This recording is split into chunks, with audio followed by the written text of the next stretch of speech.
The one more offer pro bono, cause he shows self-respect. But that's a no-go. Eternal high frequency's the logo.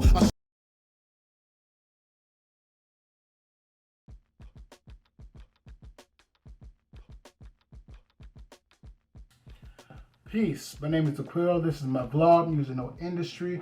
Eternal high frequency is what I represent, and I'm doing this vlog primarily to promote my up-and-coming project, Traveling the Light. I've already put a few singles out, Make Sense, Identity, and Tony's Son, which are all on digital streaming platforms or streaming platforms. You can check those out in the link below. The topic of this show is institutions. Rugged individualism versus institutions. Now, I forgot who said this. Some artist said this. Musicians need a union, to deal with the labels and the industry and how the industry works. That's why I created this vlog, Music on Industry, because I think that something needs to be done to change the way that creatives, artists are devalued, and that their art is taken and is made massive profits while they are undermined, devalued, and left destitute. So that's why I made Music No Industry. But they were saying that we need some type of union, some type of organization, and I agree. We need some type of institution, a different institution that is productive, that is counter to the music industry's standard of taking someone's publishing, owning it for several hundred years or 70 years or whatever, valuing it or devaluing it when the artist is not cooperative, and pretty much moving on to the next one, rinse and repeat. And I agree, we need something different, something that we can work together on, something that is I don't want to say factory-like, but something that is a model, a mold that we can take anywhere and be successful.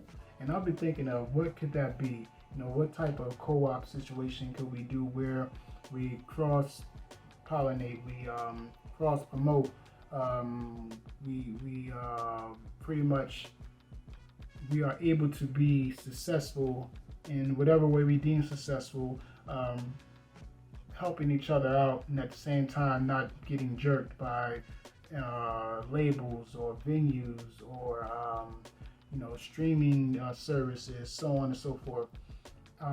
There has to be some type of organization, some type of model that can be thought of, that can be created, that we can use in order to pretty much do better than what we're doing now. Because I saw the and shout out to Matt Hoffa. He had a show with L.A. Russell, and he was talking about Rock Nation, pretty much them giving them a dirty deal.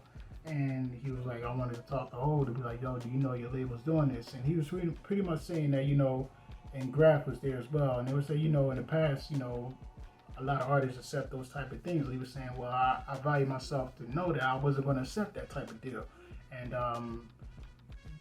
And when I challenged them and they came back with more money, it's like, wow, it's making me look at you skeptical inside. I'm paraphrasing, because if you can make a $750,000 mistake, what other kind of mistakes are you making? And that brings back the Chameleonaire, where he's talking about how he audited the label and they owed him $650,000. So I'm saying all that to say that the music industry is created to jerk you. That's why I made Music No Industry. If you are not there to be used and had and be bent over and screwed, literally and figuratively, then you are ignored and undermined. And our people, in turn, do the same thing because they don't see value in you, because outsiders don't see value in you. So there's got to be a way that we can create the value, we can organize and structure and move the value that we already have and value in and thrive from it, because the value is there, the talent is there, the ability is there, but the structure, the institutions are not there. And from there, we can go on to create all kinds of other institutions, because that's what these companies do. They take our talent, our skill, and they go and buy, juice companies, Tropicana, plastic companies, alcohol companies, you name it. These companies literally take our biggest or brightest in our talent. Sometimes not even our biggest or brightest in our talent, but the people that they can puppet and make money off of, they take their skill, they siphon it, and they use those millions or billions to fund their other operations. So there's got to be a way we can reverse engineer that for our benefit, for the better of the artists, so we can do the things that we want to do with the profits that we have amassed, and not be parasitic to ourselves or one another. That idea, I do not know. I'm thinking of some ways to cross promote that is organic.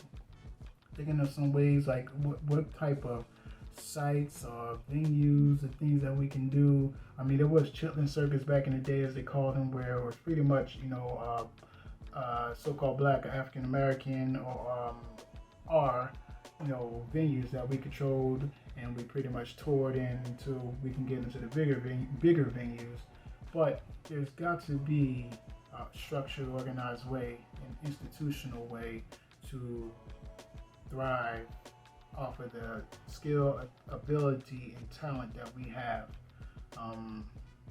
What that is, I don't know. I'm thinking. But what ideas do you have? What are things that you've been thinking of? Those are just questions that I have. I didn't want to make this too long. But yes, institutions versus rugged individualism, which is promoted. But honestly, individuals don't beat teams. You could be the greatest individual in the world. If you don't have the proper team, it doesn't matter. Teams, and I got this from Dr. Carr, institutions beat individuals. I'm paraphrasing. But individuals don't beat institutions. Institutions are there because they have several individuals in them that are strong, that are working together. Teamwork makes the dream work, as they say. So, how can we team up? How can we organize? How can we structure? How can we build institutions in order to thrive off of our creations? That's my question to you. I thank y'all for listening. I thank y'all for taking the time out of your day. Remember to like, subscribe, and share. And yes, I would love to see what y'all think, on all these topics, but especially this one, because this is a question I've had for some years. And with that, I'll say peace.